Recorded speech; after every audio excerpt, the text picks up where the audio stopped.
Voltamos! Bom dia pessoal, excelente domingo aí pra vocês. Pessoal, sempre um momento de alegria, um momento de felicidade aqui no canal Espartano da Vida Moderna. Mas antes já sabe, né? Manda aquela bicuda espartana no like, compartilha esse vídeo aí, né? Comenta, xinga, elogia, fica à vontade, pessoal. A casa é nossa aqui, tamo junto aqui, Espartamo junto. Pessoal, hoje eu tô muito feliz que eu tô entrevistando um grande amigo aqui, um colega de trabalho também, né? O engenheiro de segurança aqui, Júnior Santos. Júnior, cara, que prazer, que honra, cara. Muito feliz. Já tinha convidado ele várias vezes, né? Exatamente. Mas hoje deu certo, graças a Deus. Como é que você tá, meu irmão? Tudo tranquilo? Bom dia a todo mundo aí, graças a Deus, tudo bem. A gente está há meses nesse convite aqui, a rotina nossa corrida acabou postergando um pouco, mas estamos aqui hoje, né? Satisfação imensa estar aqui, seu trabalho muito bacana e a gente vai trocar uma ideia aqui hoje e bater um papo. Pessoal, hoje nós vamos falar, né, da engenharia de segurança do trabalho, pegando temas aí como polêmico, né, incêndio, né, pegando, e não vamos falar só disso também não. O Júnior aqui, ele é multifacetado, né, Júnior? Várias profissões, ciência da computação, educação física, mas o foco hoje, pessoal, é falar sobre conhecimento, a importância da sabedoria, de buscar o conhecimento em várias áreas, né? Mas, Júnior, primeiro se apresenta aí, cara, fala um pouco de você na sua profissão aí, quais são suas formações, né? E conta um pouquinho também de você no pessoal, como é que você veio aqui para Itabirito, um pouco da sua história aí. Perfeito, então, meu nome é Júnior Santos, né?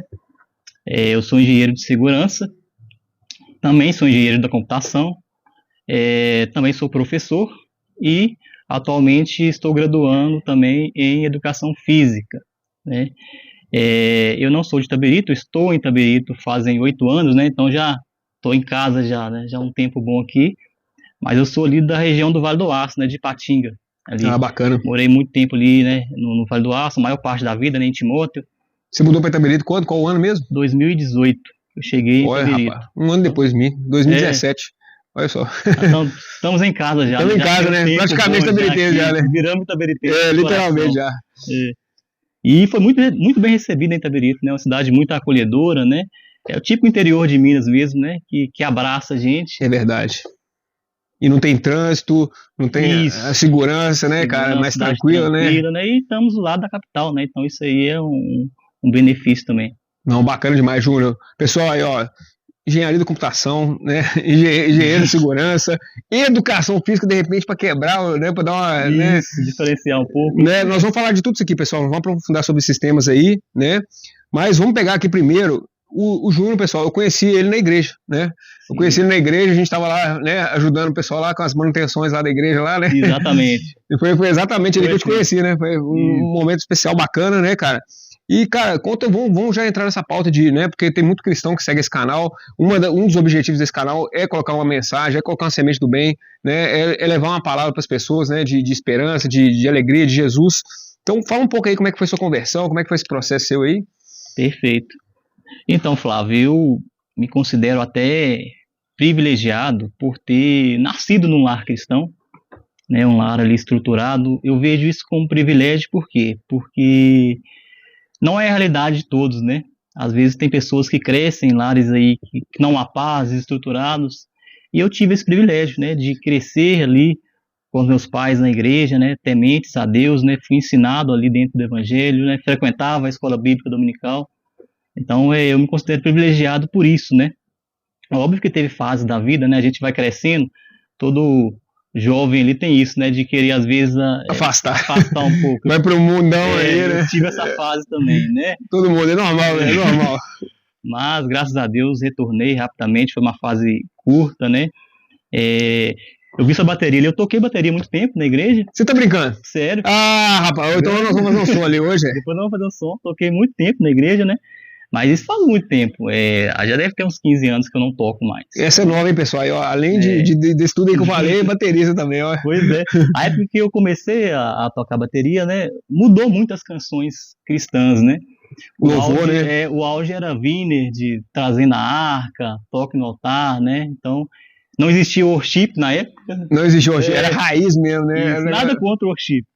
Mas na época eram essas canções assim, né? E eu tenho uma identificação muito grande com o Wiener, porque quando eu comecei a tocar, não sei se você conhece o Márcio Miguel, que é o baterista do Wiener. Não. Eu acho que ele foi um dos pioneiros a criar canal no YouTube para baterista. Hoje tem vários. Bacana, né? Hein? Hoje vários fazem esse trabalho de ensinar como tocar. Mas o Márcio Miguel, eu acho que o nome do canal dele, não sei se ele tem um canal até hoje, né? Era Bateria na Igreja. Uhum. Então eu comecei. Acho que eu já vi esse canal. Realmente eu já vi isso. Eu não fiz aula. E ele é focado pro mistério de louvor mesmo. Ele ensina pra tocar as músicas da igreja mesmo. Exatamente. Aí isso aí, 15 anos atrás, eu comecei a ver os vídeos dele e aprendi. Pegava lá em casa, lá, 2 baquetas, simulava uma bateria, né? Vendo os vídeos dele, eu aprendi a tocar e comecei a tocar na igreja. Toquei um tempo até bom, né? Mas já fazem uns 15 anos que eu parei, estou enferrujado já. Mas depois a gente brinca um pouquinho na bateria. Eu chamo de ser meu Rivotril, cara.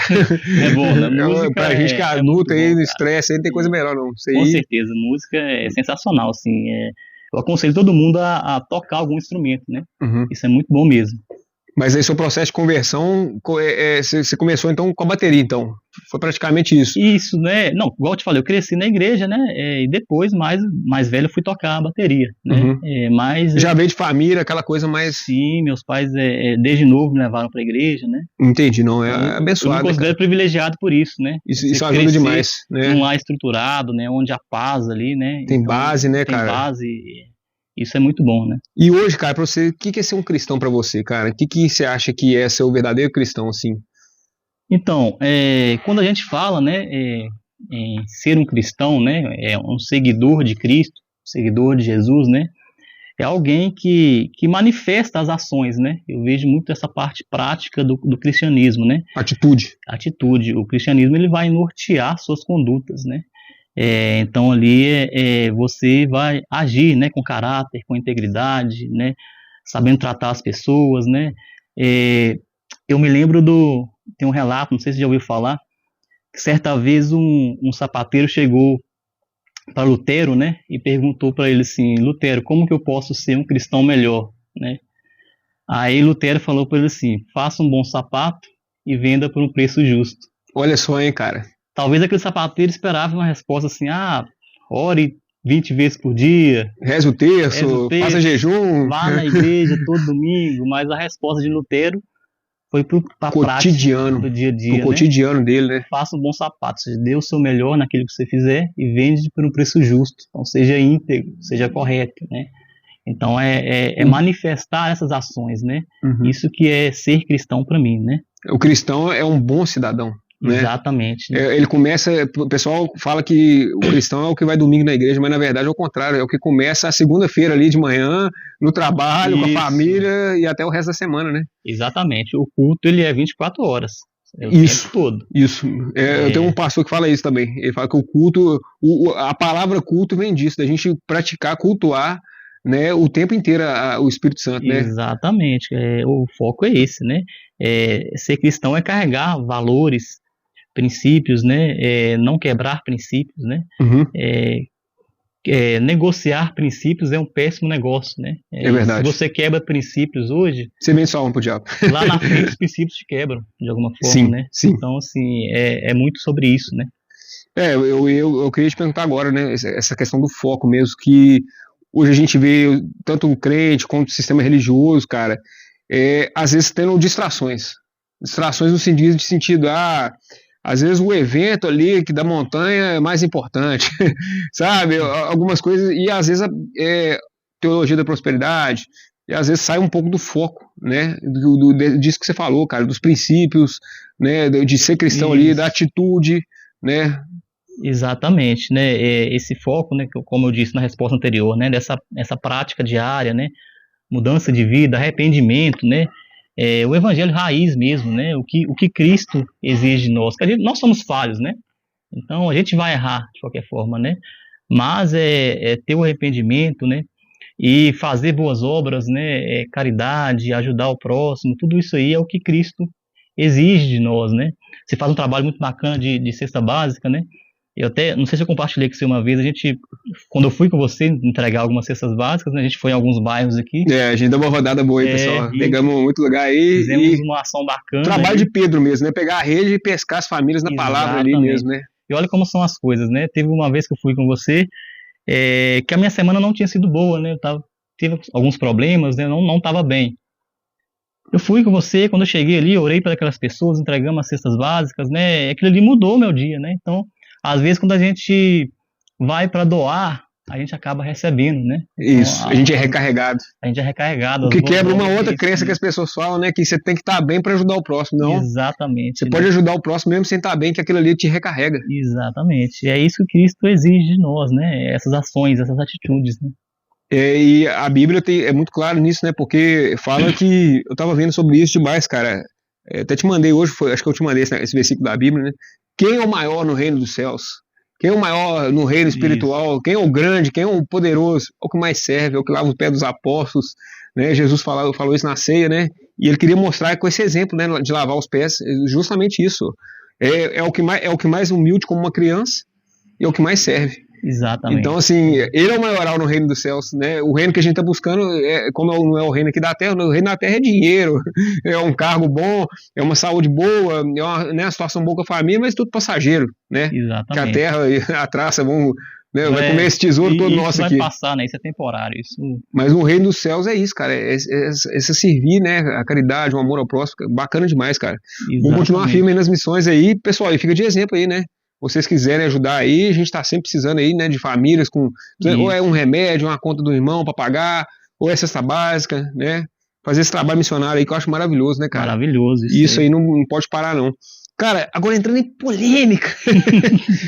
Cara, sistema religioso, cara. Você acha que hoje as pessoas, hoje a igreja, o papel que ela vem fazendo aí, cara, a gente tá vendo vários escândalos aí de pastor, né, dessas questões aí, só dinheiro, aqui pastor mirim, né, foi cada coisa, cara. Então, você acredita que hoje tá diferente ou tá parecendo ainda com aquele tempo dos fariseus, que Jesus ficava nervoso, né, com aquela situação, que se o sistema hoje está abrindo portas para a gente chegar mais perto de Cristo, ou se às vezes porque igual nessas missões nossas, né, já me falaram, não quer saber de pastor aqui não. É pastor? Não quero saber não, porque já cria um preconceito. Pastor bandido, ladrão, que só quer arrancar o dinheiro, né? E fica com essa visão do pastor, né? Então, o que você acha, cara? O que você acha sobre o sistema hoje? Se ele fecha portas, se ele está abrindo portas? Sim, né? Jesus, naquela época, tinha, né? Essa visão aí dos fariseus, né? Que eram os religiosos da época, né? Que eram hipócritas, segundo Jesus, né? Escândalos existem, né? A Bíblia mesmo fala disso, que há de haver escândalos, né? Mas eu acredito que a maioria dos pastores são bem intencionados. Bem intencionados. Né? Infelizmente tem uma parte pequena, né?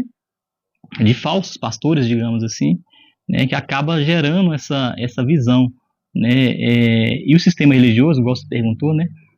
Ele pode sim ser uma barreira, né? Quando ele cria uma série de ritos, né?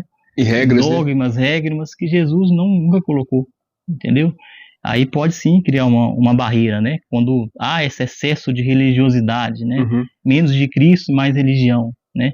E, na verdade, Cristo não veio para estabelecer uma religião, né? Ele veio para estabelecer uma relação, né? Exato. Uma relação com ele, não uma placa de igreja, né? Então, o sistema religioso, quando ele quer criar esses dogmas, essas regras, né? Que Cristo não criou, ele acaba sendo, sim, infelizmente, uma barreira. Né? Sim, fica muito preso, né, Júnior, no ritual. Exatamente. O ritual acaba sendo mais importante que a transformação do coração. Isso. Né?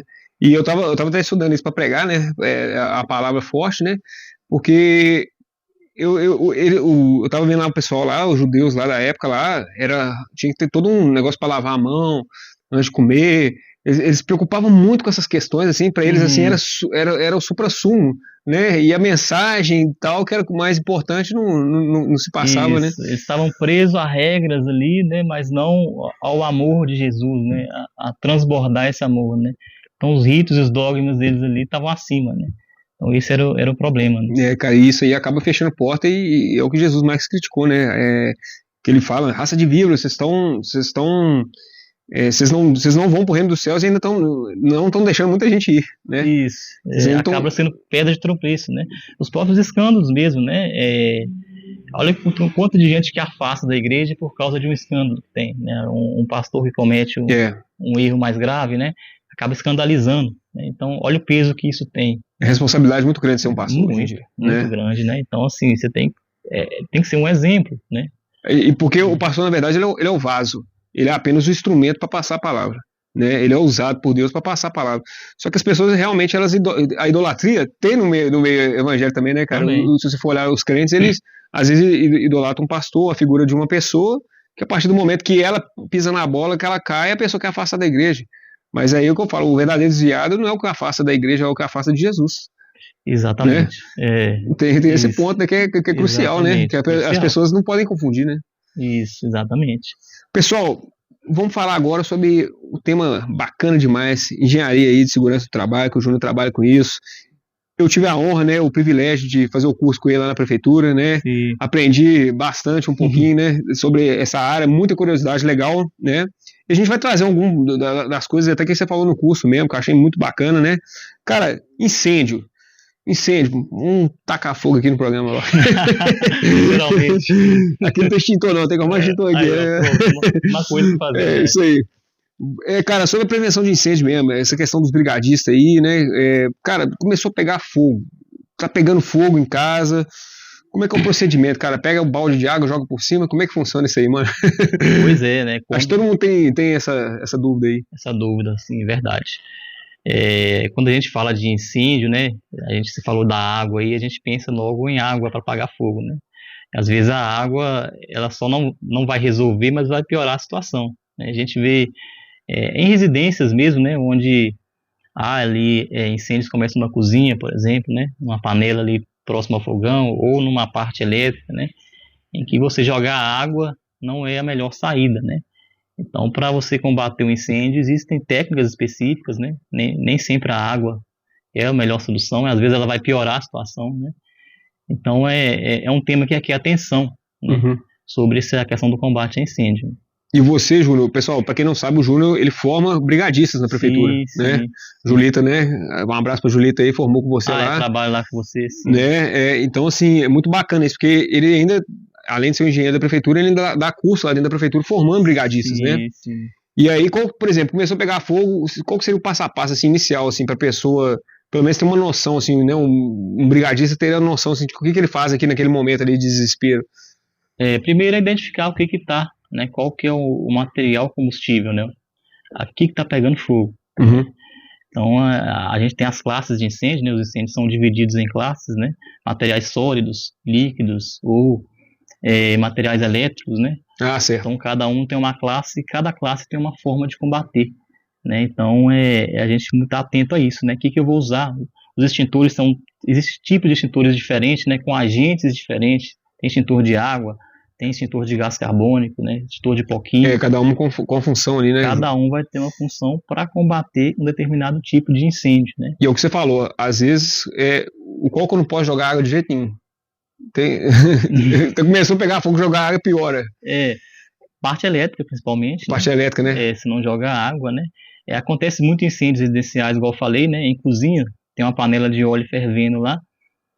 Muitas pessoas aí, por desconhecimento, acabam jogando água, né? E esse óleo que está a uma temperatura muito elevada vai reagir com essa água, né? E vai acabar tendo ali uma explosão, né? Um incêndio na cozinha. Então isso acontece muito. A pessoa, por desconhecimento, ela acha que vai abafar e acaba causando uma tragédia, né, cara? Joga água e piora a situação, né? E incêndios assim, o melhor a fazer é o abafamento, né? Cobertor mesmo, né? Isso, se tiver cobertor. Um pano úmido ali, né? Um pano de prato na cozinha e abafar onde está o foco, para que não tenha mais problemas, né? Viu, pessoal? E se o negócio começar a aumentar, pega o sofá e joga em cima. Pega o colchão da cama, taca por cima. Dá um jeito pra resolver. Pra abafar o trem mesmo. O negócio Cara, e é legal falar sobre isso. O Júnior falou isso no curso dele, sobre a Boate Kiss, né? Que ele foi um negócio horroroso, né, cara? Sim. Sobre aquela situação. E aí a gente parece que, olha só pra você ver, do curso do Júnior, eu fui agora no show do Rodox, lá no Mr. Rock, e eu fiquei já olhando questões assim, cara, olha, cara, se pegar incêndio aqui, porque encheu assim, né, a casa, em um lugar pequeno assim, né, aparentemente pequeno. Falei, cara, se começar a pegar fogo aqui, como é que faz aqui? Eu já fiquei olhando assim os lugares, eu tenho que sair por ali. E aí, qual que seria, cara? Qual a dica que você poderia dar assim, você vai numa boate, você vai num lugar assim, fica de olho nesses pontos assim. Sim, você falou aí da Boate Kiss, né? A Boate Kiss, né, foi uma tragédia que gerou muito impacto na mídia, né? Foi muito comentado na época, ocorreu em 2013, né? Santa Maria, no Rio Grande do Sul. Gerou esse impacto, né? Devido à magnitude, né? O número de vítimas foi mais de 200 mortes. Foi muita gente, né, Foi cara? muita gente que perdeu a vida naquela boate, né, infelizmente. E aquela boate, ela tinha vários problemas de projeto, né? A gente sempre fala que a prevenção começa no projeto, né? Então é um problema de engenharia primeiro, né? O local está adequado, né? Com equipamentos adequados. E a Boate Kiss, ela não tinha, né, essa estrutura adequada para receber um público tão grande como ela recebeu, né? Então ali a boate tinha problemas de sinalização, né? O que gerou... E muita gente foi pro banheiro, né? Muita gente correu pro banheiro, né? Achando que era a porta. Ela só tinha uma saída, não tinha saída de emergência. Então uma boate que tem um fluxo de pessoas grandes, 200 pessoas só com uma saída. Absurdo, né, cara? Absurdo. Então a boate que tem um fluxo grande de pessoas tem que ter mais de uma saída, né? Um escape para caso de um sinistro, uma emergência, as pessoas possam evacuar com segurança. E de preferência do lado do palco, ali mais perto do palco, ali, que é ali que o bicho pega, né? O local visível, fácil de acesso para saída. Que né? sejam portas assim que fiquem meio opostas, assim, de tal forma que quem tá aqui consiga sair, quem tá ali, né? Exatamente. E o que iniciou o incêndio, né? A boate tem aquela espuma, né, para abafar. Aí tem um revestimento acústico. Exatamente. Essa aqui. Foi essa aqui? Ah, foi essa aqui. Não é esse modelo, né? Mas é parecido. A espuma que tinha lá era de um material chamado poliuretano. Uhum. É um material que ele é altamente inflamável, né? E no momento da queima, ele libera um gás tóxico chamado cianeto. Que foi o que matou o pessoal, então foi o gás. Muita gente nem foi queimado. Foi ao inalar esse gás tóxico. As pessoas caíram ali na boate. Desmaiaram. Então olha para você ver o problema da estrutura estar inadequada. Né? E para essas boates, né, você tem que ter uma espuma que ela não seja só, que ela não traga só abafamento acústico, que ela tenha também uma resistência térmica, que seja um material anti-chamas, né, que vai resistir a uma chama. Então isso não tinha na Boate Kiss, né? O incêndio começou com o vocalista, ele acendeu o sinalizador, né, e as chamas pegaram ali naquela espuma. Como ela é altamente inflamável, então a chama se alastrou muito rápido. Na hora, né? Parece que jogou querosene no negócio. Exatamente. Né? Então deveria ter uma espuma ali anti-chamas, né? Que ia resistir. Não significa que ela não pega fogo. Ela retarda a chama. Ela tem uma resistência térmica. Então era um material inadequado que acabou ali iniciando, né, um incêndio no Boate Kiss, e a gente teve essa tragédia aí, né? Com mais de 200 mortes, né? E repercussão até hoje, tem até uma série, né, um seriado que saiu. Cara, não cheguei a ver, não. Também não cheguei a assistir, mas eu vi que saiu uma série vou até ver isso aí, vou até colocar na lista. Depois teve, aí eu vejo como problema no nosso país também, a gente espera muitas coisas acontecerem, né. Criou a Lei Kiss, que era a lei que fala, tem a Lei Kiss? Sobre prevenção de combate a incêndios em ambientes de boate, né. Olha só para você ver, mas a Lei Kiss, ela só foi publicada em 2017. Olha como nós somos morosos em criar uma lei, em fazer as coisas acontecerem. O incêndio foi em 2013. A lei só foi... Então é muita burocracia, né? Aprovar na Câmara, aprovar no Senado. E a lei trazia maior rigor, né, para combater incêndios em ambientes de boate. Uma das coisas que a lei trouxe foi a exclusão das comandas, porque no dia da Boate Kiss, a Boate Kiss funcionava com um sistema de comanda. Então você consumia as coisas lá dentro geralmente e pagava no final com a comanda. Toda boate era mais ou menos assim mesmo. Isso. Só que o que aconteceu no dia? Os vigilantes... Eles fecharam a porta porque o pessoal queria sair. Achou que ele estava saindo sem pagar. Entendi. Aí dificultou a saída das pessoas. O vigia não identificou que era um incêndio. Rapaz... Então ele tentou cercar para as pessoas não saírem pensando que elas não queriam pagar. Eu não sabia esses detalhes, não, sinceramente. Aí na Lei 15, em 2017, citou que as boates hoje não podem ter sistema de comanda. Você consumiu uma bebida ali, você paga na hora. Né? Pegou, pagou. Na bancada. Isso, não porque isso aí furava o olho da galera, né? Esses negócios. E também aconteceu que muita gente ficava bêbado demais e perdia a cartela. Isso. E aí tinha que pagar. É um problema generalizado. Parece que eles faziam de propósito pra galera perder a cartela e ter que pagar uma multa lá, né? Então isso foi uma das coisas que veio a Lei Kiss, colocou mais rigor na aprovação do AVCB, né? Que é o auto de vistoria do Corpo de Bombeiro, né? Exigindo mais detalhes em uma boate. E uma saída mais arejada, né? Um espaço assim, né? Porque lá eu acho que... Com as rotas de fuga bem definidas. Porque lá eu acho que eles tinham que dar uma volta assim, né? Num corredor, pra chegar na saída, não é? Eles tinham que fazer uma curva assim pra... E aí nessa curva muita gente caiu no banheiro, né? a forma que foi construído o layout, né? Até isso tem que ser bem pensado, né? Quando é uma boate, né? Um cinema, por exemplo. Tem que ter um engenheiro ali para locais que mesmo, tem né? fluxo de pessoas grande. O layout tem que ser pensado de uma forma segura também. Tudo faz diferença, né? Na hora da emergência é uma hora de desespero, né? Você falou que muita gente entrou no banheiro e, de fato, muita gente foi encontrada morta, pisoteada no banheiro. Tentou ainda tentar sair na janela ali, na janelinha do banheiro, que é pequenininha. Alguns confundiram, era uma saída só e a saída bem estreita. Tanto é que muitas pessoas confundiram a porta do banheiro com a saída do boate. Cara, terrível, né? Que agonia, hein? Nossa. São várias falhas, né, que infelizmente acabaram gerando essa tragédia. Né? Júnior, e eu falo pro pessoal, na dúvida, fica mais perto da porta de saída, né? Lá no Mr. Rock mesmo eu fiquei mais perto da porta de saída, eu falei, cara, vai que dá uma confusão aqui, até porque eu tava vendo o documentário do Raimundo também, muita gente morreu esmagado. Eles foram, na hora de esmagar, caiu uma vala lá, então assim, um lugar que você possa, assim, ó, aqui tá perto da janela, se qualquer coisa, né, a pessoa já ia antenada, porque ninguém acha que essas coisas vão acontecer, mas a pessoa, ela tem que ter, né, uma visão já, sim, além disso, né, cara? Perfeitamente. E assim, o que você falou é muito importante, a gente chegar no ambiente, né, e já tentar visualizar. Mapear, ali, né? Mapear, se acontecer alguma emergência, como é que eu vou sair daqui, por onde eu vou sair, né, quais são as rotas, né, e já ficar atento. Eu tenho muita mania, não sei se você tem também, quando eu chego no ambiente, eu não consigo sentar de costas para a porta. Ah, certo. Não, é verdade. Eu quero ver o que está acontecendo, quem está entrando policial. Eu policial tenho essa mania. Policial que é assim. Eu não consigo, fico incomodado. Se eu sentar de costas para a porta, eu fico incomodado. Você não sabe o que vai vir, né, cara? Pra estar atento. Tem sempre uns malucos aí. Não, bacana, cara. E, cara, incêndio em carro, cara. Hoje a gente tá com um carro elétrico aí, né? Tem uma diferença aí, cara, no incêndio em carro? Como é que funciona isso? Carro a combustão, carro elétrico? Como é que seria a prevenção ali? Ótima pergunta. O carro elétrico, né, tá em discussão, né? Hoje em dia a frota de carros elétricos ela vem crescendo cada vez mais. Ano passado mesmo a BYD ela bateu recorde de venda, né, recorde histórico. Então só andar nas ruas é que você vê o número de carros elétricos aí tem crescido cada vez mais, né? O carro elétrico ele tem um complicador, né, que é a bateria, né, bateria de íon de lítio. Essa bateria, ela tem um processo, né, um fenômeno nela chamado de fuga térmica. O que seria isso? As células internas da bateria de lítio, né, elas podem ter um superaquecimento. Uhum. E como que pode ser causado esse superaquecimento? Um dano da bateria, uma colisão, né? Às vezes o carro está exposto a um ambiente com a temperatura muito alta.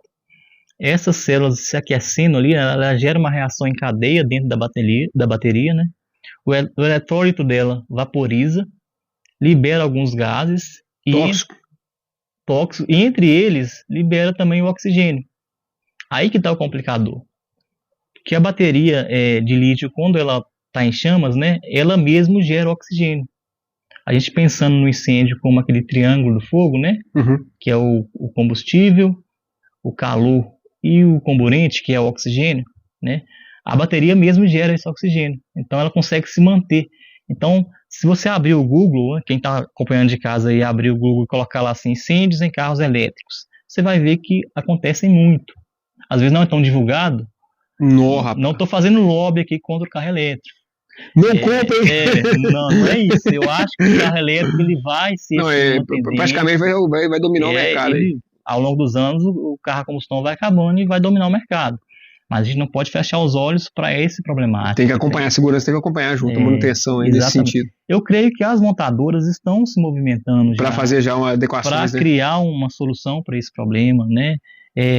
Mas tem essa questão da fuga térmica aí que gera na bateria de lítio. E essa fuga mantém o incêndio, né? Isso que eu ia falar agora. O problema dela é a reignição. O que acontece? Tem casos aí, se o pessoal pesquisar, eles vão ver. Que teve um incêndio lá na bateria, no carro elétrico. Passou 5 horas, 8 horas, o fogo voltou. Então ela tem a capacidade da reignição, né? O fogo voltar. Tanto é que um carro elétrico, quando ele sofre uma colisão, né, um acidente, ele tem que ficar num pátio monitorado por 24 horas, 48 horas, para ter esse risco de reignição. Então isso é um problema crônico das baterias de lítio nos carros elétricos, né? E o carro de combustão, né, quando tinha um incêndio quando tem um incêndio em carro a combustão, é vazamento do combustível. Então é mais fácil identificar, mais fácil combater também. Uhum. O carro elétrico tem esse problema do combate a incêndio dele, né? Às vezes ali, já vi... Porque igual você falou, eletricidade, você jogar água é pior. E a bateria de lítio, igual eu te falei, tem essa reignição, né? Ela mesmo gera oxigênio próprio, ou seja, ela não precisa do oxigênio externo para inflamar. Nossa. Então é um problema na hora Quando de queima tudo, então. É um problema na hora de combater. Então os bombeiros têm uma dificuldade tremenda de combater incêndios que começaram em carro elétrico, né? Então tem essa problemática de fato, né? E aí, no caso, em falar de carro, o extintor hoje é obrigatório? Como é que está essa lei do extintor, cara? O extintor, né, hoje não é mais obrigatório. Eu acho que desde 2015, se eu não estiver enganado, não é mais obrigatório você ter um extintor no seu carro, né? Você pode, é facultativo. Uhum. Né? Quando foi suspenso, né, a obrigatoriedade do extintor, né, o CONTRAN, ele até emitiu uma nota explicando por quê. Ele citou que muitos motoristas não estão preparados, né, para combater incêndios, né? Muita gente tinha um extintor, mas não sabia usar. Por um lado, em partes eu vejo o CONTRAN certo, mas o que eu vejo também? Só que você não ter o extintor, né, é um complicador também. Porque às vezes o incêndio ele não exige tanto preparo assim do motorista, né? Tem casos, por exemplo, que se o motorista não saber o que fazer, ele piora a situação. Vou dar um exemplo. O incêndio está pequeno ainda no motor, né? Então já vi casos do motorista abrir o capô de uma vez, né? Então o incêndio está pequeno dentro do motor. O que tem ali, né? Tem o calor e tem o combustível ali que está entrando em chamas. É verdade. O que precisa para o incêndio aumentar? O oxigênio. Aí na hora que o motorista abre o capô, tem a entrada de oxigênio em peso. Aí essa chama é alimentada. Não, aí piora mesmo. Então a melhor técnica é você abrir devagar, né, e ir combatendo com o extintor. Então o motorista às vezes despreparado... você pega lá e vai jogando lá. O motorista despreparado, ele vai abrir o capô de uma vez, né, vai entrar muito oxigênio. Ninguém treina para esses momentos, o oxigênio a verdade é essa, cara. Então realmente o motorista não tendo um preparo, tem situações que podem ser complicadoras. Mas eu vejo, é melhor ter o extintor, né? Porque tem situações que não vai exigir muito preparo para ele saber combater, né? Mesmo sendo obrigatório, é bom ter e é bom saber usar. Exatamente. Né? Hoje, está até tramitando, já passou pela Câmara dos Deputados, está no Senado, a PL 159, que é um projeto de lei para voltar a ser obrigatório o uso do extintor nos veículos. Só que esse projeto de lei é de 2017. Ele ainda está no Senado, só que em 2017 a gente não tinha muito carro elétrico na rua, praticamente não tinha. Hoje, 26... As coisas estão mudando muito rápido, né, cara? Muito rápido. Então, se essa lei for aprovada hoje, ela corre o risco de já nascer obsoleta. Porque o extintor que é obrigatório nos veículos, né, que era até 2015, é aquele extintor de pó ABC, né? Ele é a base de amônia. Esse extintor de amônia, ele não combate os incêndios no carro elétrico. É diferente, né? Então, assim, teria que criar uma solução, né, específica para o carro elétrico. E hoje a gente tem muitos carros híbridos também. Ele é tanto a combustão como elétrico.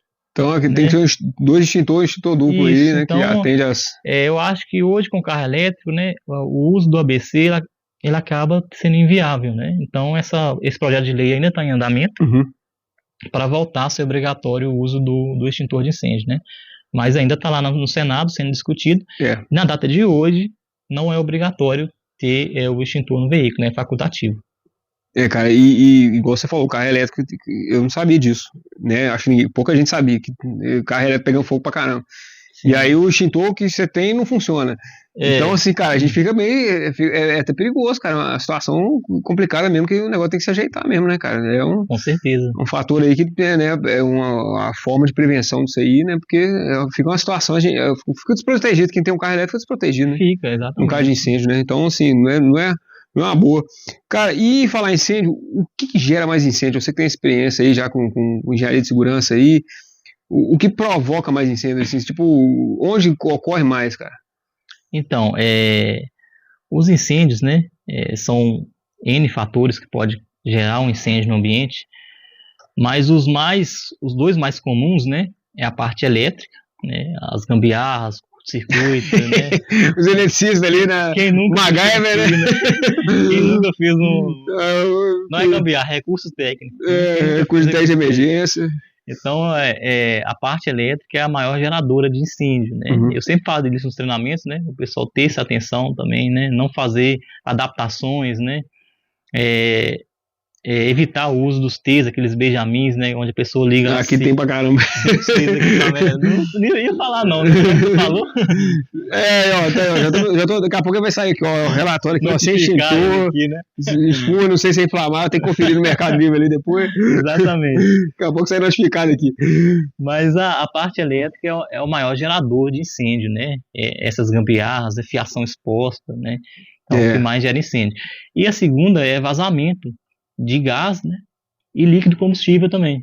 Vazamento de gás é muito perigoso, né? Toda casa tem gás, né? Então tá atenção ali, não deixar o gás vazar. E o gás é um negócio silencioso que a pessoa às vezes larga lá o trem e não vê, né? Isso, e o trem vai formando ali na atmosfera, você falou, o oxigênio vai formando ali na atmosfera, vai ficando aquele trem ali, né? Ter atenção, né?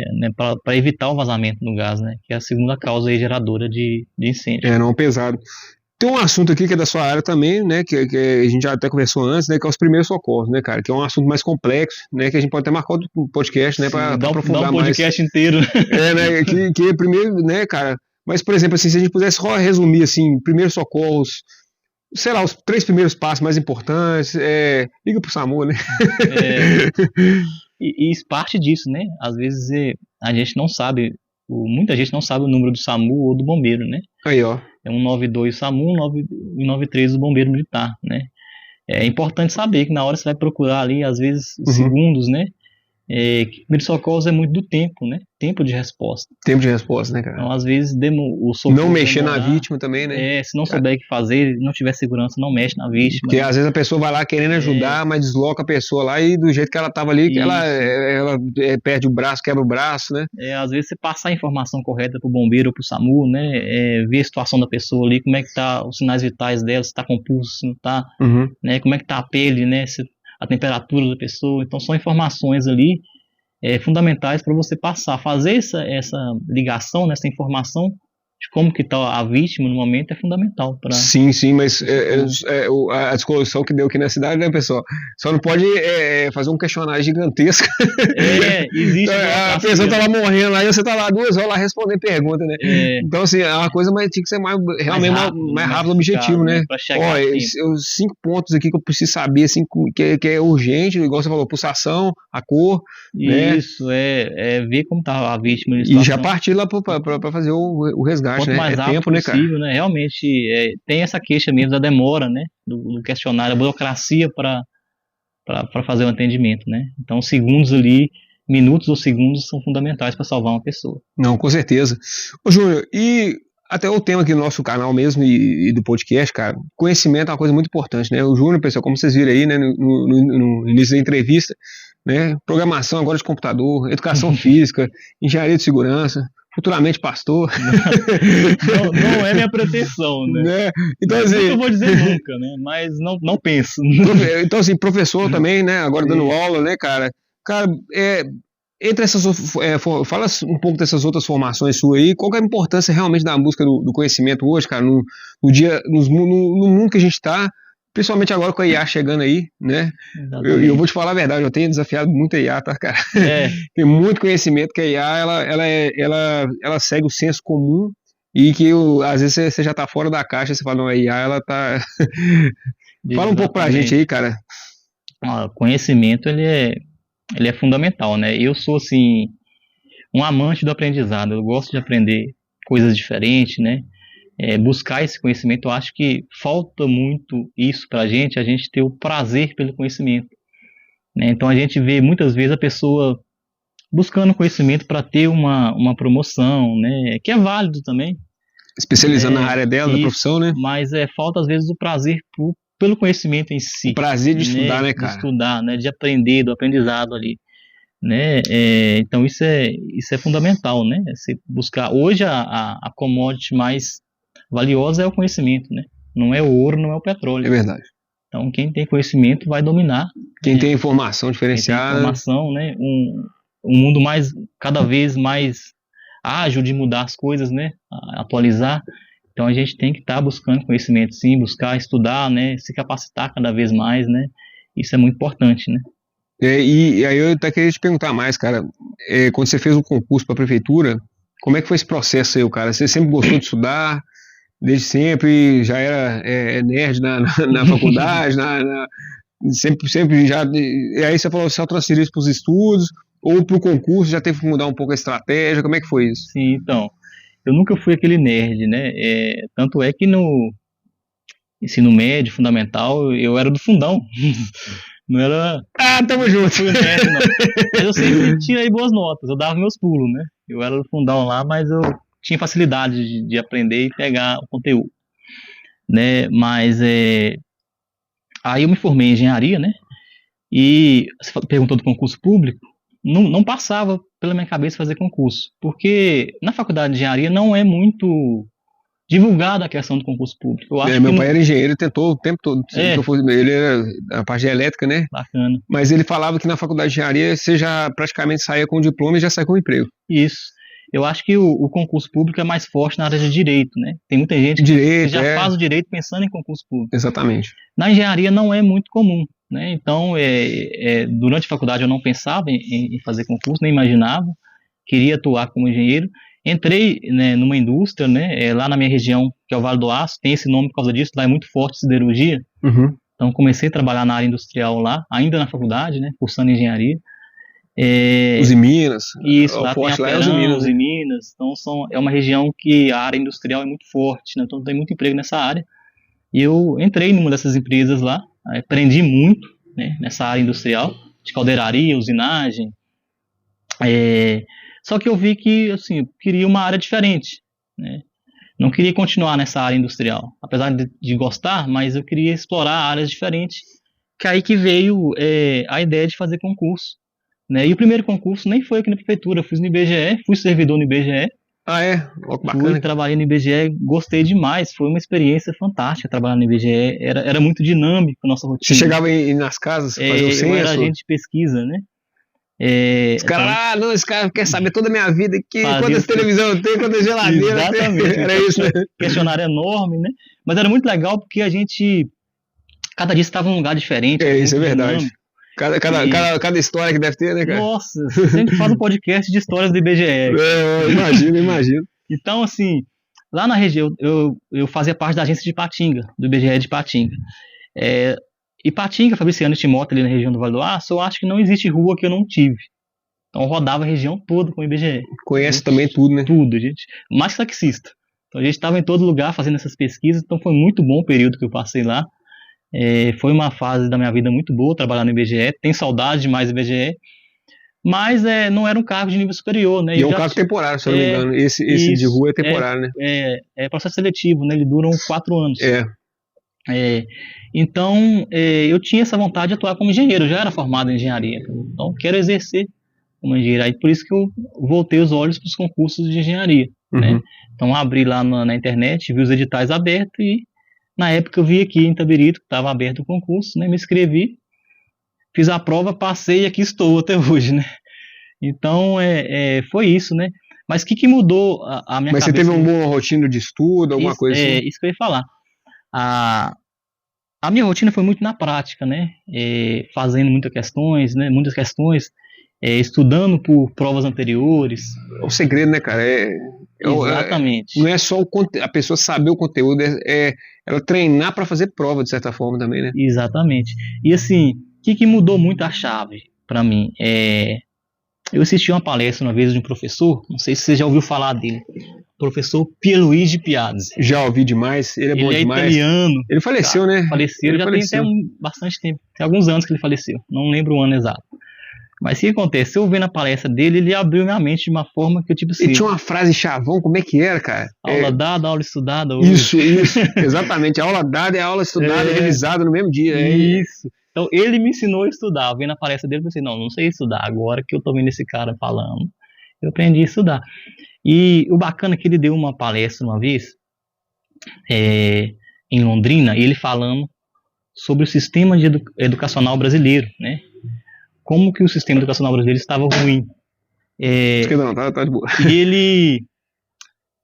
E ele falou uma frase que impactou os jornalistas que estavam ali, né? Ele falou assim: o sistema educacional brasileiro está ruim porque nós temos milhões de alunos e pouquíssimos estudantes. Eu lembrei disso, eu vi esse vídeo. A jornalista colocou na capa do jornal isso, né? Que impactou muito, né? E muita gente acha que é a mesma coisa, né? É porque muita gente acha que assistir aula é estudar, e não é. Exatamente. A aula não é o estudo pós-aula, né? É mais importante que a própria aula. A aula não é um preparo a aula é um preparo para o estudo, né? É verdade. Então o estudo é mais importante, né? O aluno é simplesmente, aluno e estudante não só é a mesma coisa, mas como são coisas antagônicas, né? Aluno é aquele que assiste aula, né? Estudante é o que estuda. Assistir aula é coletivo e passivo. Exatamente, estudo passivo e estudo ativo, né? Estudar é individual e ativo. Então você só estuda se você estiver com um lápis na mão, exatamente, fazendo, né? Criando. Seja uma questão, seja um mapa mental, é você ali executar, fazer. Exatamente. Assim que você aprende. Dando aula, né? Eu tava vendo, porque a gente que estuda essa questão do conhecimento, a neurociência, eles colocaram essas técnicas, grifar, qual que seria a mais eficiente. Aí eu acho que estava em primeiro lugar da aula, você dá aula aqui que você aprendeu, porque quando você tem que dar aula para alguém, é meio que te obriga a saber. Exatamente. Você vai repassar uma coisa, como é que você vai repassar uma coisa que você não sabe? Então aquilo ali meio que te obriga a saber mesmo. E questão, né? Seriam os métodos assim, mais ativos, né? Dessa questão de neurociência, né, cara? Eu gosto demais desse negócio. Agora, grifar, fazer resumo, era as mais baixas, assim. Você falou de aula aí, é isso mesmo, né?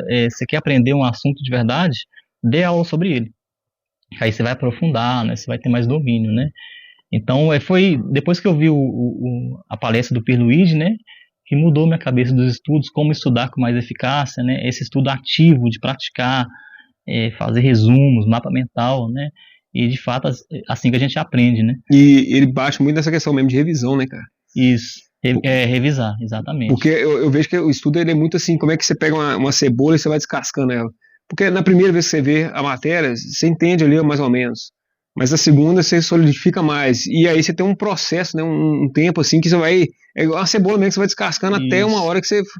Até quando você já aprendeu, se você também não revisar, você esquece daquilo, né? Você não joga para a memória de longo prazo, né? Exatamente. Nessa palestra dele, ele fala muito ele divide o cérebro em 3 partes, né? Córtex cerebral, cerebelo e sistema límbico, né? Então ele fala muito de neuroaprendizagem, né? Que é a neurociência aplicada ao aprendizado, né? Como que o nosso cérebro, ele retém informações, né? Então isso é muito interessante. Ele divide o cérebro nessas 3 partes, né? E cada uma tem uma função ali, né? Então ele quebra alguns paradigmas, né? Por exemplo, estudar ouvindo música, mas música que não tem alguém cantando no idioma que você conhece. Exato. Né? Música clássica, né? Isso, né? Um instrumental ali. Porque ele está trabalhando os dois hemisférios do cérebro, né? Então são coisas detalhes que fazem a diferença na hora do seu cérebro assimilar aquele conteúdo, né? E memorizar. Né? E essa parte eu gosto demais porque com o longo prazo, porque quando a gente fala de vestibular, faculdade, é curto prazo ali. Às vezes você pega a matéria ali, você estuda rapidinho, faz a prova no outro dia e pronto. O cara que faz concurso, né, ele tem que pegar um conhecimento e às vezes ele só vai usar esse conhecimento daqui a 2 anos, daqui a 3 anos. Então esse conhecimento ainda tem que estar fresco na cabeça dele, né? Exatamente. E aí como é que ele joga para memória de longo prazo, né? De curto e longo prazo, né? Aí eu lembro que o professor ele fala sobre isso. Ou muita repetição, ou alguma coisa que gera um grande impacto. Geralmente aquilo que emocional, né? Gerou um grande impacto emocional, são coisas que você vai para lembrar, não esquece o resto da vida, né? Aquela coisa da infância, aquele trauma de infância. Não, quando aconteceu o 11 de setembro, todo mundo lembra onde que estava, o que estava fazendo no momento, né? Mamonas morreu, Senna. Coisas que geraram um impacto emocional muito forte, né? Então realmente faz a diferença, né? E, cara, no caso de engenharia, cara, da computação, né? Hoje nós estamos aí com a IA, aí, o negócio assim, né? Cara, a importância sobre isso, qual foi a ideia de falar, cara, se eu também não for para essa área, eu vou estar perdendo alguma coisa. Como é que foi a sua ideia? Pois a área de tecnologia, né? Hoje em dia, quem não dominar as tecnologias, ele vai ficar obsoleto, né? Então a IA está vindo aí com força, então o mundo é movido pela tecnologia, né? Então, mesmo que você não vá atuar diretamente em tecnologia, você dominar, né, recursos tecnológicos faz a diferença, porque você pode aplicar a tecnologia em todas as áreas, né? Mas como que surgiu essa minha ideia esse desejo de fazer a TI, né, a computação? Eu tive contato com computadores muito novo, né? Eu me lembro quando teve o primeiro computador na minha casa. Hoje todo mundo tem um computador em mãos, né? Mas na década de 90, né, início de 2000, não era assim. O computador era uma coisa... Aquele PCzão, Windows 98, aquela musiquinha clássica, internet depois de meia-noite. O pessoal vou denunciar a idade aí, mas o primeiro meu lá, quando eu era na minha infância, ainda era o Windows 95 que eu usava. 95, então eu tive contato com computadores muito novo, né? E eu lembro, foi o Windows 95 o primeiro. Na época tinha cursos de informática ainda, né? Você fazia lá o curso do Excel, Word. Hoje não se faz isso mais. A Microlins era forte. Eu cheguei a fazer o de Excel. O de Excel eu fiz. Mas o Excel é atemporal, né? A gente usa ele até hoje e tentam matar o Excel, falar que não vai ser usado, mas não, acho que ele... Cara, o Excel tem nego que faz pra desenho, né, cara? Isso, ele tem vários recursos, as pessoas não sabem a quantidade de função que aquele negócio tem, cara. Exatamente, é rico, né, em funções. Mas aí eu tive contato com o computador muito cedo, muito novo, né? Eu lembro quando, lá na casa dos meus pais, teve o primeiro computador, né? Na época, eu lembro, todos os computadores eram brancos, não tinham preto, ele ia ficando amarelo, né? Você tinha acabado de usar, você tinha que colocar a capa nele, né? Tinha isso. É verdade. Mas aí tive contato muito cedo com computadores, era criança ainda, né? Pra você ter uma ideia, o pessoal lembra do MSN, né? Aí eu dedurando a minha idade de novo aí. Mas eu peguei a fase, não só do MSN, mas eu peguei a fase do ICQ. Nossa! E mais, eu vou além. Eu peguei antes do ICQ, eu peguei do Mirk. Nossa, rapaz! O Mirk era o avô do MSN. Agora nós deduramos a idade e falamos a idade. Não, de jeito, né? Isso aí era o clássico, né? E aí depois veio o Orkut. Né? O Orkut veio bem depois. O Orkut já é uma rede social, ele já foi a primeira rede social. Mas o Mirk era o pessoal em casa digitar no Google, vão ver. Microsoft Internet Relay Chat. É um chat da Microsoft, né? Ele veio bem antes do ICQ. Aí depois veio o ICQ, né? O ICQ era número, né? Não era igual o MSN, que era um e-mail, né? Você tinha lá, qual que é o seu ICQ? 9792? É igual o número mesmo. Era igual o número. Lembrei mesmo, é verdade. Mas eu usei o Mirk, depois usei o ICQ, aí depois que veio o MSN, né? Olha só. Então eu peguei os primórdios aí da... Não, mas eu vou ter que contar uma coisa aqui. Eu ainda consegui pegar. Pessoal, eu fiz curso de datilografia. esse é primitivo, meu. Aquele lá, tá, eu cheguei a fazer, cara. Como que evolui a tecnologia, né, cara? É assim, a gente fala que na área de tecnologia você acorda desatualizado. As coisas mudam muito rápido, né? Tá rápido demais, cara. Eu lembro que eu já tinha uns 17, 18 anos, eu fiz o curso de Macromedia Flash. Macromedia Flash é um aplicativo, né, um software para construir animações. Você lembra aquelas animações charges.com.br? Lembro. Então, até hoje eu acho que tem. A gente construía aquelas animações com Macromedia Flash.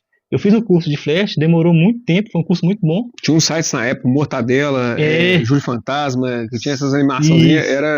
Só que hoje o Macromedia Flash não é usado.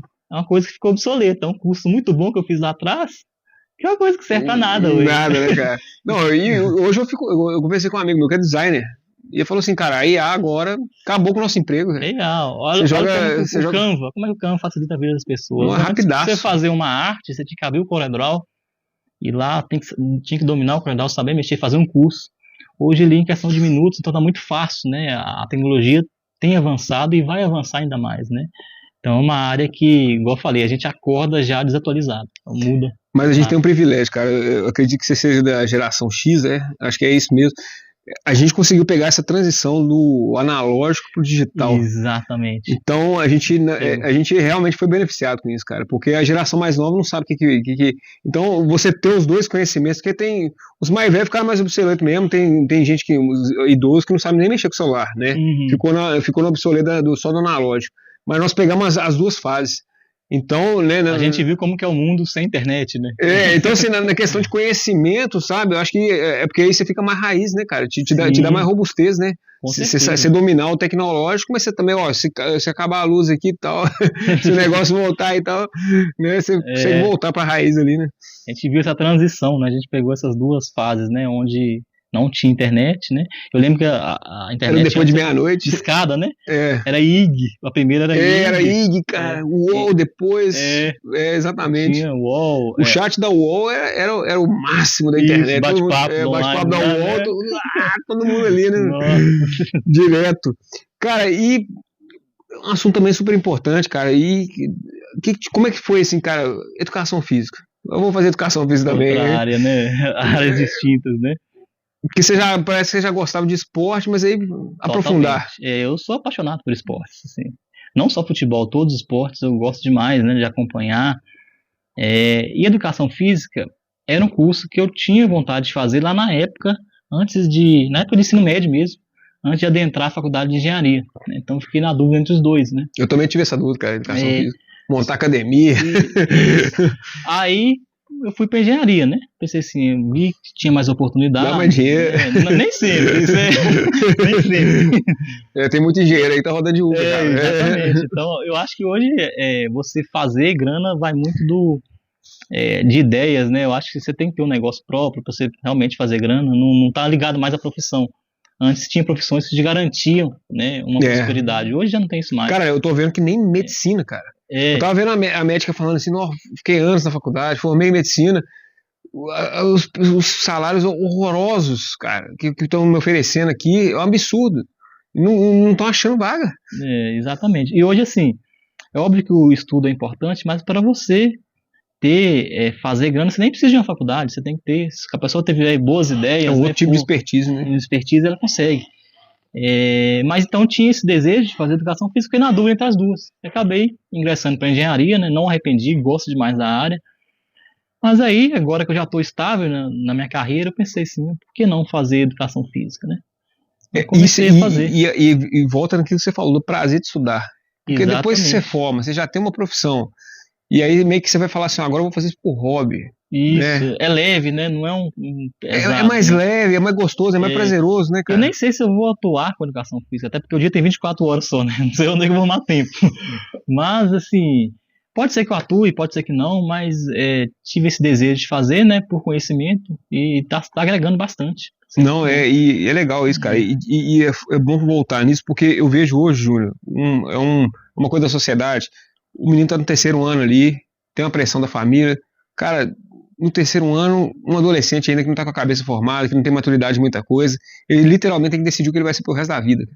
Sim, decisão difícil, né? Cara, e às vezes aquilo ali meio que vai fazer, como é que eu posso falar, igual aquele filme Efeito Borboleta, aquilo ali vai tomar um caminho ali que vai seguir um fluxograma ali, né, de certa forma, e às vezes ele ainda não sabia dos talentos, a missão dele aqui na Terra, depois que ele vai lá na frente, né, muita gente vai descobrir, quando chega nos quarentão, às vezes a crise da meia-idade é isso, né? O cara passou a vida inteira trabalhando, ganhando dinheiro, ganhou status, grana, mas, cara, não é essa a minha missão de vida. Não é meu propósito. Que é uma decisão muito séria para tomar, ainda jovem, né? Assim, e tá tudo certo você recalcular a rota, né? Mudar de carreira, né? Eu acho quem tem essa coragem, né? Muito louvável isso, sem identificar uma carreira nova, né? E realmente é uma decisão difícil. Você, ali com 16, 17 anos, né, tomar uma decisão de algo que você vai fazer pro resto da vida. Né? Então tem esse peso mesmo, né? E você falou, eu achei bacana que você falou, e cara, é sensacional essa palavra do GPS, cara, recalcular a rota. Isso. Porque recalcular a rota, cara, significa que você errou um caminho, mas que a vida continua, você tá recalculando a rota e vai dar certo. Exatamente. Né? Se você for ver pela lógica do GPS, né, cara, eu errei o caminho ali, cara, mas não significa que o mundo acabou. O GPS não fala que você errou, né? Ele recalcula a rota pra você. Exatamente, ele não te chama de, você é burro, cara, você tinha que ter entrado ali, né? Seria até engraçado, né? Mas ele não, ele já automaticamente ele foca na solução, e a vida tem que ser assim, né, cara?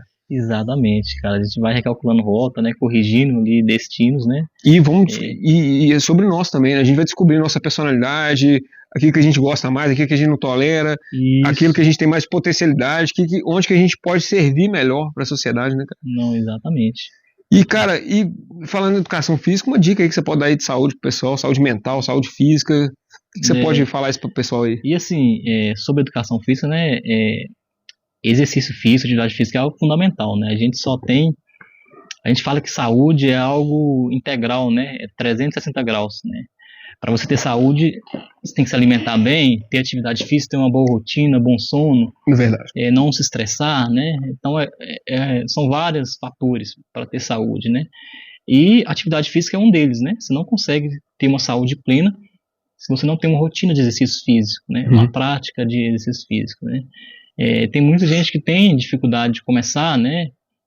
Mas aí é constância, né? Ou descobrir um esporte, né? Eu acho que todo mundo deve ter algum esporte que goste. Basta você fazer teste, matricula numa aula de luta, não gostei, sai, vai fazer outra coisa. Então, descobrir algum esporte, alguma atividade física ali, né? Que você goste, que você se encaixe, né? Exatamente. Então, a atividade física é fundamental para melhorar a sua disposição, seu dia a dia. Não, né? dorme melhor, fica mais calmo, com mais controle emocional, você não estressa mais, né? Aquela energia que tava... Tudo muda em volta, né?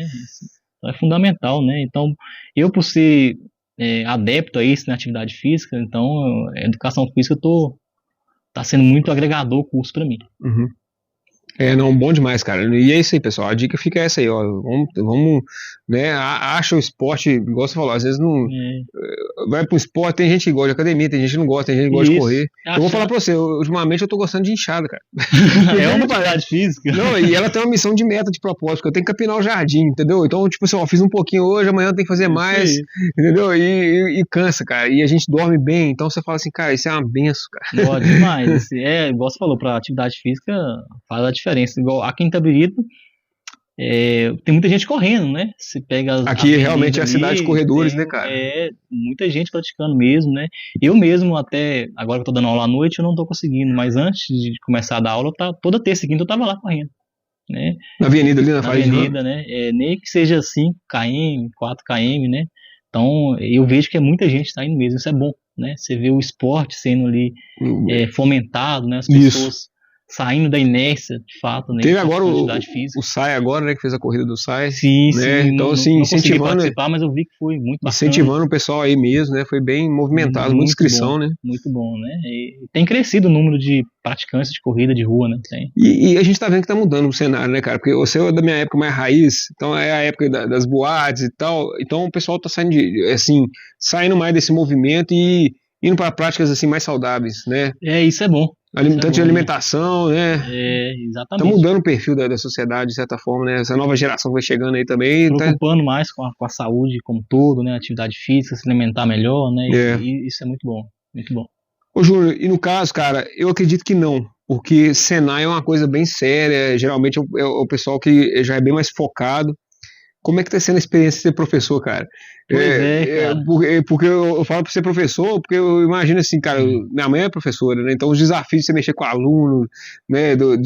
Daquela coisa com o aluno às vezes não quer saber de nada, mas eu acredito que o Senai não deve ter esse problema, não, ou tem? Tem também. Então, comecei a dar aula, né, ano passado. Tem sido uma experiência muito boa. E engraçado, Flávio, que eu me lembro quando eu formei em engenharia, né? Quando a gente forma, normalmente você não tem aquela visão clara de onde você vai atuar, né?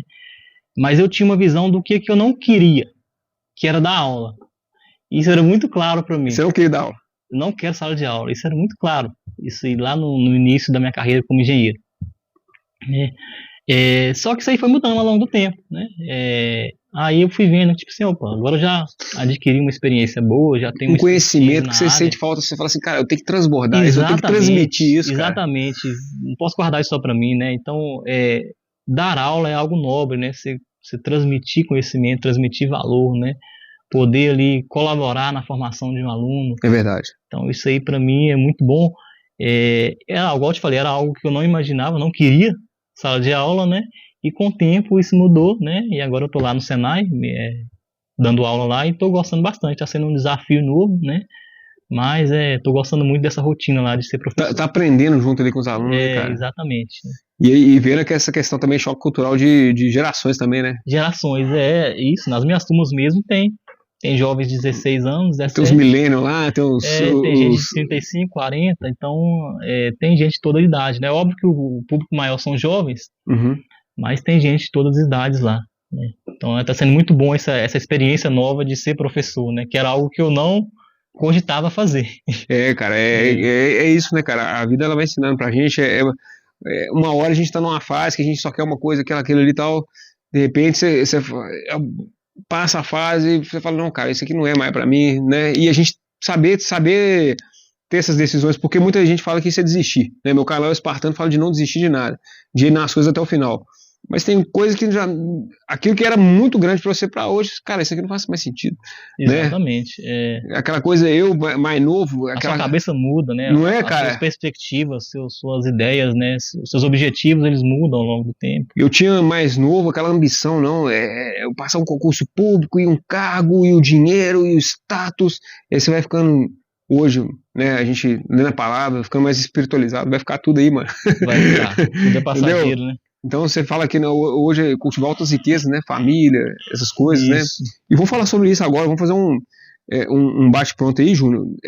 Vamos lá, pegando aqui questão mesmo de família, cara, a importância da família para você. A família é base, né? É o fundamento de todo mundo, né? Seus pais estão juntos até hoje? Como Sim, é que é? Estão juntos, né?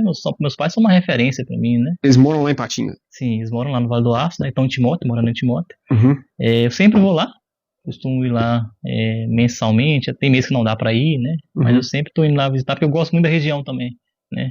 E na sua família só você de filho? Ou tem uma irmã. Tem uma irmã. Então, família é base, né? É fundamento de todo mundo, né? E igual a gente falou no início, né? Eu tive esse privilégio de crescer num lar estruturado, né? A questão da educação, meus pais sempre priorizaram isso, né? Não mediram esforços para eu estar estudando desde novo, né? Então isso faz toda a diferença, essa base, né? É verdade. Esse lar sólido. É verdade. A gente tem que só agradecer, cara. Relacionamento, né? Hoje tá com advogada. Uma dica aí, cara, de relacionamento. Hoje a gente tá vendo uma sociedade também que perdeu um pouco dessa questão desses valores aí, né, cara? Porque às vezes fica muito naquela, o homem principalmente, né, muito no visual, né, e esquece que uma boa parceira são outras coisas, né? Sim, exatamente. Relacionamento é fundamental também, né? E o que eu vejo fundamental no relacionamento é diálogo, né? Um diálogo aberto, né? Direto, transparente. Isso é muito importante, né? No relacionamento em si, né? Expor ali como uma coisa está incomodando ou não, ter esse diálogo é fundamental. Não, isso é verdade, porque aquilo que às vezes me incomoda, não incomoda o outro, para o outro é irrelevante. Isso. Agora, para o outro, às vezes aquilo ali vale ouro, entendeu? E aquilo ali para ele é super importante e a gente às vezes ignora, entendeu? Joga a toalha em cima da cama ali. Para mim isso aqui não é coisas nada. Coisas pequenas, né? É uma coisa pequena, mas para outra pessoa ali que já tem a neura da limpeza, né, ou que aquilo ali para ela é um padrão assim, que ela aprendeu de família, que é muito... Né? Então, assim, a gente tem que saber o que é importante pro outro nesse sentido, né, cara? Exatamente. Que o outro, quais são as coisas que ele dá mais importância pra gente não errar nisso, né? Tentar, e a gente também colocar aquilo que é importante pra gente, né? Não, perfeitamente. Acho que tem um pouco disso, né? Cara, seus heróis, referências, assim, você pode pegar, sei lá, artista, cantor, músico, filme, cinema, família, é até difícil, Bíblia. Né? As pessoas que você se inspira, assim, que foram moldando sua personalidade no meio do caminho. Eu acho que o nosso maior herói é Cristo, né? Esse é o verdadeiro herói, né? Que morreu por nós, né? Mas são várias pessoas que a gente admira, né? Ao longo do tempo. Meu pai é um herói também para mim, né? Eu gosto muito de esporte também, então a gente vê referências no esporte, né? A gente vê, por exemplo, Ayrton Senna, que é uma grande referência. Que a gente estava comentando, né? Eu gosto muito de futebol também. Cristiano Ronaldo é uma referência também. Disciplina, né? Monstruosa, né? Um atleta referência, a rotina dele que ele tem, né? A obsessão por vencer, né? Então são várias pessoas aí que a gente tem como referência, né? Não, bacana demais, cara. E eu acho legal porque se você compara o Messi com o Cristiano Ronaldo, né, cara? Você vê que um é talento ali puro, né? E o outro não, o outro é prática, né? Disciplina, constância. Isso, exatamente. Igual você falou a palavra certa, obsessão mesmo, né, cara? A gente vence com disciplina, né? Traz um ensinamento pra gente, né? Que dá para alcançar grandes resultados se você for focado e disciplinado. Focado e disciplinado. Foco, eu acho que é uma das coisas que mais falta na sociedade hoje em dia, né? Exatamente. As pessoas são muitas informações, muitas distrações. E aí hoje eu vejo que quem volta para um foco, né? Igual você pega a sua área ali, você vai reto ali e tal, você ganha autoridade, você se destaca naquela área, né? E as pessoas só querem, mas eu quero isso, eu quero aquilo, e isso às vezes complica, né? Porque são muitas coisas que você gosta de fazer, igual você fez vários cursos, né? Que eu vi aqui, você fez vários cursos, né? Então, Aí você fica numa área, fica na outra ali, e às vezes a gente perde um pouco disso, né? A própria sociedade vai colocando isso, né, cara? Então essa importância, né, da gente ter esse foco também, saber ter esse direcionamento, né? Perfeito, perfeito. No caso, 300, você viu o filme, cara? Chegou a ver? Vi, não, muito bom. Vi o 300, excelente, muito bom mesmo, cara. Eu sempre comento que aqui é espartano, então... o tema, né, do podcast. E o canal começou com isso, eu inclusive vou voltar agora a contar, né? Tô com vários livros de Esparta para ler aí, vou voltar a contar as histórias de Esparta, né? Muito bacana as histórias. E voltada para o desenvolvimento pessoal mesmo, aquelas questões assim aquela visão de guerra assim que a gente pode pegar no filme, assim, você vê alguma coisa assim de destaque assim que você pode trazer para hoje. O filme tem vários ensinamentos, né? Mas uma coisa que eu notei, né? Você pegar o Leônidas ali, que ele é o líder, né? Ele traz um ensinamento muito grande do que é uma liderança, né? Você vê que a exposição ao risco dele é a mesma do que os liderados dele, né? Ele tá na linha de frente. Na verdade, até maior, né? Ele vai na frente mesmo. Ele vai na frente, né? Isso que é um líder de verdade, né? Vamos, né? Não é vai. Então, traz um ensinamento muito grande de liderança ali por parte do Leônidas ali, frente à tropa dele, né? Cara, e a gente vê isso na vida moderna, né, cara? A gente consegue ver exemplos na vida moderna né, que a gente vê realmente, às vezes o chefe tá lá junto com o funcionário botando a mão na massa, né? E a gente vê outros perfis também que, vocês aí, eu fui aqui. Isso. Né? E a gente vê isso, é real, né? Essa parada é real. Acontece no dia a dia, nas empresas, né? Então isso é muito real, essa questão da liderança que tá junto de fato, né? Que tá... Atitude, né? Tem aquela atitude. E, cara, guerreiro da vida moderna pra você, cara, hoje o que seria pra você, hoje nessa vida cheia de batalhas nossa aí, pra você não deve ter sido fácil, cara, são muitos cursos aí que você fez, né? Foi você não deve, sua agenda aí, você não deve parar, né, cara? Essa correria toda aí. O que você acha que é ser um guerreiro aí, cara, pra dar conta disso tudo, né? Para vencer todos esses desafios, né? Ainda tem os desafios pessoais da vida, né? Sim. Eu vejo, se a gente for pegar uma palavra, né, para definir o que é ser um guerreiro da vida moderna, é o equilíbrio, né? Igual você mesmo falou, e a gente chegam demandas infinitas pra gente, né? Uhum. Então a gente é envolvido em muita coisa, então você ter o equilíbrio ali, né? Saber ter um equilíbrio na sua vida, ponderar essas áreas, né? Isso é o maior desafio nesse mundo acelerado nosso, né? Então, saber fazer uma boa gestão de tempo, né, cara? Gestão de tempo, né? Ali das suas prioridades, isso é o nosso maior desafio hoje. Montar aquela rotina de sucesso. Isso. Não é fácil não, cara, não é fácil não. Eu vou te falar que eu já tentei vários métodos, aquele método 80-20, que você foca numa área 80%, né, o Pareto, né, e as outras áreas você faz o mínimo de cada área ali, o mínimo de cada uma. Já tentei fazer tudo de uma vez também, que a cabeça aí já começou a dar burnout, né? Então, assim, eu vi uma frase, não sei se era do Flávio Augusto, cara, era uma frase mais ou menos assim: não dá pra fazer tudo o tempo todo ao mesmo tempo. É um negócio tipo isso. Isso. Né? A gente que às vezes, aí vendo a história do pessoal do Ayrton Senna, do foco extremo ali, só na corrida, Arnold Schwarzenegger, que foi exemplo, foi sucedido em várias áreas, mas assim, como é que eu posso dizer? Dividiu a vida dele por ciclos, né? Por fases. Época de ser ator, época de ser governador. Então ele alcançou. Naquela época ele focava extremamente. Depois que ele venceu aquilo ali, agora eu vou ser isso aqui. Ele mudava, né? Então foi fazendo. Aí a vida é isso, né, cara? A vida é feita de ciclos, né? Sim, exatamente. Etapas, né? Que você etapas vai assim, cara. E falar na vida, cara, sobre a finitude da vida, é uma pergunta forte essa aqui, né? Mais reflexiva, né? Se hoje, cara, se você tivesse pouco tempo de vida aí, descobrisse aí uma coisa assim, você faria alguma coisa diferente? 2 anos, 5 anos de vida, o que você faria diferente? Ou não, eu continuaria sendo a mesma coisa, manteria o meu caminho? Qual que é a sua opinião, cara? Qual que é essa... Boa pergunta profunda, muito boa pergunta. Talvez eu vou até surpreender um pouco na resposta, né? Eu poderia dizer 2 anos de vida, eu poderia dizer, eu vou tirar 2 anos sabáticos aí, vou viajar, conhecer o mundo, né? Vou detonar tudo. Muita gente pensa isso, viu? Mas assim, eu diria que eu seguiria a minha rotina. O valor às vezes está no ordinário, né? Então tem uma frase que fala assim: não demore muito para ver que os dias comuns eram extraordinários. Cara, então a gente dá excelente. valor à nossa rotina, né? O dia a dia, as coisas simples. Eu acho que Não sei se existe o segredo da felicidade, mas talvez uma dica seria você ver valor nas coisas simples, né? No dia a dia, no ordinário, né? Que na verdade o ordinário ali, ele é extraordinário, né? De ter essa gratidão diária, né? Então acho que Show. seguiria a minha rotina com gratidão, porque a gente não sabe também, você falou aí 2 anos de vida, a Bíblia diz, né, a vida do ser humano é como um sopro, né, como um vapor ali, né?